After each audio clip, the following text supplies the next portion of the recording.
Deputy President, I want to highlight some of the important announcements made in the recent budget that relate to regional New South Wales. The Labor government's 2024 budget will deliver for people across New South Wales with a particular focus on the needs of those living in our regional and rural communities. There are new and continuing investments in my duty electorates of Port Macquarie and Coffs Harbour into roads, preschools, hospitals and housing. Despite the terrible position that we inherited from the Liberals and Nationals, that being the highest state debt ever passed from one government to another of $189 billion, the huge Matt Keane COVID deficits, and in addition, a new unfair GST distribution that penalises our state because of the Morrison Western Australia GST floor, Labor's turning things around. This is a true Labor budget, one with a laser focus on improving the lives of frontline workers through pay increases, access to affordable housing and healthcare.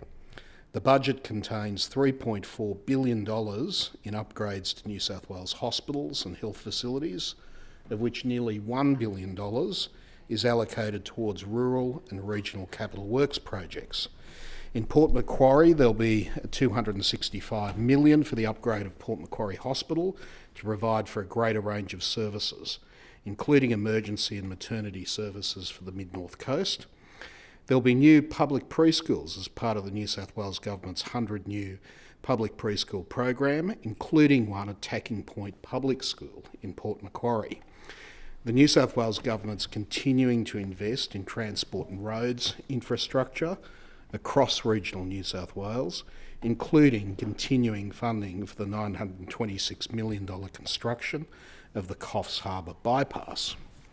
In addition, the budget delivers $200 million for rural health worker accommodation to be delivered over the next 4 years, with funding intended to support the recruitment and retention of over 500 health workers and their families.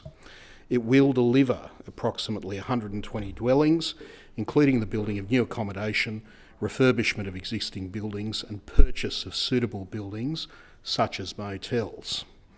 And the budget's going to work to protect bulk billing as we waive the payroll tax debt for those GP clinics that bulk bill in at least 70% of their patients in regional New South Wales. This is a great Labor budget. It's a great budget for my duty electorates of Coffs Harbour and Port Macquarie, and also for the rest of regional New South Wales.